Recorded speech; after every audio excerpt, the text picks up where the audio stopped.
बिहार छोड़ना होगा। और एक परिवार ना बेटा खो दे, भाई अपना भाई खो दे। सवाल यह बन जाता है कि हम किस समाज की ओर बढ़ रहे हैं जहां शिक्षक माद पैदा करने लगे। प्रतियोगिता परीक्षा की तैयारी नहीं, अपने अपने पसंदीदा शिक्षकों की बहस लड़ रहे हैं। जंगल से बाहर तो आए, देखे उसका कैसे शिकार करते हैं। इतिहास गवाह है कि प्यादों की लड़ाई में सबसे अधिक नुकसान भी प्यादों का ही हुआ है। आप दोनों को यह आत्मंथन नहीं करना चाहिए कि आपकी एक आवाज पर लाखों छात्र अपनी मूल उद्देश्य से भटक कर एक दूसरे के शत्रु बन बैठेंगे। हमने वर्षों तक अपराध के राजनीतिकरण की चर्चा सुनी थी, लेकिन आज बिहार एक और खतरनाक दौर की आहट सुन रहा है, शिक्षा का राजनीतिकरण। जहां शिक्षक विचारों से नहीं, खेमों से पहचाने जाने लगे, जहां छात्र ज्ञान से नहीं, कोचिंग की लॉबीबाजी से पहचाने जाने लगे, वहां शिक्षा नहीं बचती, वहां भीड़ बचती है, एक दिशाहीन, दृष्टिहीन और उन्मादी भीड़। और जब यही भीड़ किताबों से बड़ी हो जाए, क्या किसी समाज का भविष्य सुरक्षित रह सकता है? ये है बिहार में कोचिंग की लॉबीबाजी का अंधा दौर।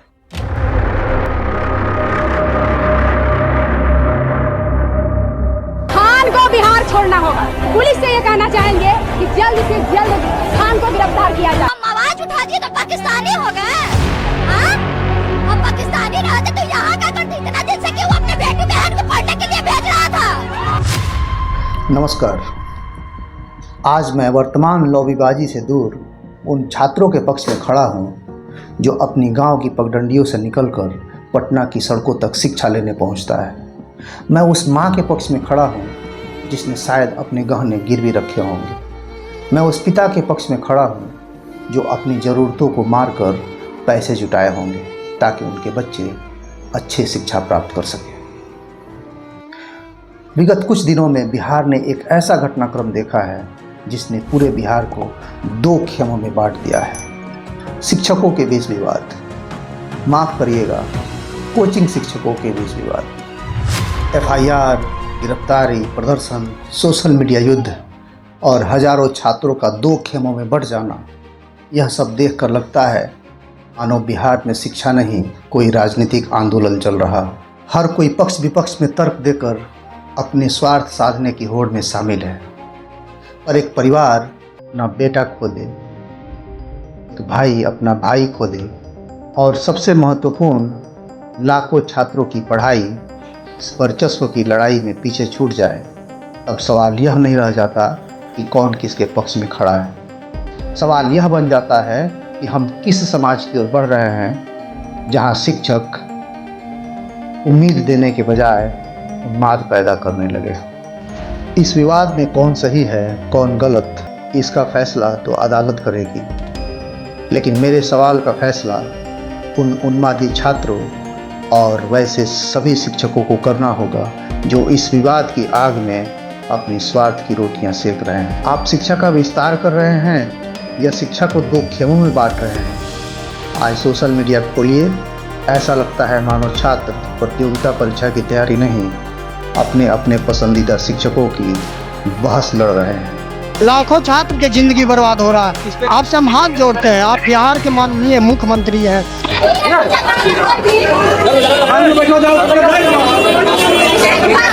लड़की है तो पढ़ेगी, खान सर जी के शेरनी है, तो हम लोग भी उसको बताना चाहते हैं कि हम लोग भी रोशन आनंद का शिकारी है।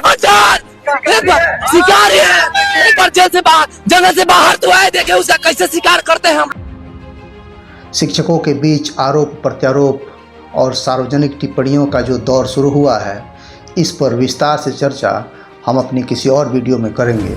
लेकिन आज हम वैसे छात्रों पर केंद्रित रहते हैं जो कभी पुस्तक लेकर पटना की सड़कों पर पढ़ाई करने के लिए निकलते थे, परंतु आज वह डिजिटल सेना का सैनिक बना हुआ है। अंग्रेजी में कहें तो फुट सोल्जर यानी प्यादा। और इतिहास गवाह है कि प्यादों की लड़ाई में सबसे अधिक नुकसान भी प्यादों का ही हुआ है। जब शिक्षा में व्यक्ति पूजा बढ़ जाती है तब शिक्षा कहीं पीछे छूट जाता है। और आज का युवा शिक्षा को छोड़ व्यक्तियों की मूर्ति पूजा कर रहा है। क्या यह सही है? मैं पूरे सम्मान के साथ आप दोनों शिक्षकों से कुछ प्रश्न पूछना चाहता हूँ। आपने लाखों युवाओं को प्रभावित किया है, आपने हजारों परिवारों में एक उम्मीद जगाई है, लेकिन यदि आपके नाम पर छात्र एक दूसरे के विरुद्ध खड़े होने लगे, यदि आपके नाम पर जातीय गोलबंदी होने लगे, यदि आपके नाम पर सोशल मीडिया में नफरत फैलने लगे और यदि आपके नाम पर छात्र पढ़ाई छोड़ सड़कों पर उतरने लगे, तो क्या यह आप दोनों की विफलता नहीं है? आप दोनों को यह आत्ममंथन नहीं करना चाहिए कि आपकी एक आवाज़ पर लाखों छात्र अपनी मूल उद्देश्य से भटक कर एक दूसरे के शत्रु बन बैठेंगे? क्योंकि आप सिर्फ शिक्षा नहीं दे रहे हैं, आप बिहार की अगली पीढ़ी को गढ़ रहे हैं। और छात्रों से थोड़ा कठोर होकर पूछना चाहता हूँ, आप पटना पढ़ने आए थे या खेमेबाजी का हिस्सा बनने? आपका लक्ष्य सरकारी नौकरी था या किसी शिक्षक का प्रवक्ता बनना? आपके माता पिता ने फीस इसलिए नहीं भरी थी कि आप किसी व्यक्ति की लड़ाई लड़ सको। आपके माता पिता ने फीस इसलिए भरी थी कि आप सरकारी नौकरी लेकर अपने परिवार को उस गरीबी की खाई से बाहर निकाल सको। सबसे दुखद बात यह है कि इस पूरे विवाद में पढ़ाई कहीं पीछे छूटती हुई दिखाई दे रही है। क्या सचमुच इसी सपने के साथ लाखों छात्र अपने गांव छोड़कर पटना आते हैं? याद रखिए, जब किसी ग्रामीण क्षेत्र का एक छात्र संघर्ष और उम्मीदों के साथ शहर की ओर कदम बढ़ाता है, तो वह केवल अपनी या अपने परिवार की परेशानियों को दूर करने के लिए नहीं आता। वह अपने पूरे समाज, अपने गांव और आने वाली पीढ़ियों का प्रतिनिधित्व करता है। आपकी हर सफलता, हर असफलता, हर आदत और हर निर्णय को कल आपके गांव के बच्चे एक उदाहरण के रूप में देखेंगे, आपके रास्ते पर चलने की कोशिश करेंगे। इसलिए यह तय करना आपके हाथ में है कि आप उनके सामने कैसी मिसाल छोड़ते हैं। क्या आप उन्हें अनुशासन, मेहनत, संघर्ष और चरित्र की प्रेरणा देंगे या फिर अराजकता, दिशाहीनता और भटकाव की प्रेरणा बनेंगे? दोस्तों, यह वही बिहार है जिसने दुनिया को नालंदा दिया था। यह वही भूमि है जिसने आर्यभट्ट, चाणक्य और अनगिनत विद्वानों को जन्म दिया था। लेकिन आज बिहार में क्या हो रहा है आप सभी देख ही रहे हैं। मैं किसी पर आरोप नहीं लगा रहा, ना ही किसी को दोषी ठहरा रहा हूँ, लेकिन इतना जरूर कहूँगा, यदि शिक्षकों के नाम पर छात्र दो खेमों में बटेंगे, यदि शिक्षा के परिसर प्रदर्शन के मंच बनेंगे, यदि किताबों की जगह नारे ले लेंगे, तो यह किसी एक शिक्षक की हार नहीं होगी, यह उस पूरे बिहार की हार होगी जो कभी ज्ञान की धरती हुआ करती थी।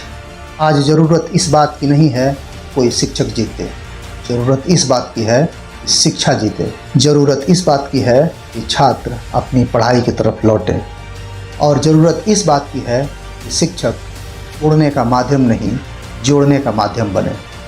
क्योंकि इतिहास यह नहीं पूछेगा कि इस विवाद में कौन किसके पक्ष में खड़ा था। इतिहास यह पूछेगा कि जब शिक्षा दो खेमों में बट रही थी, तो उसे बचाने के लिए बिहार ने क्या किया था। जय हिंद, जय बिहार।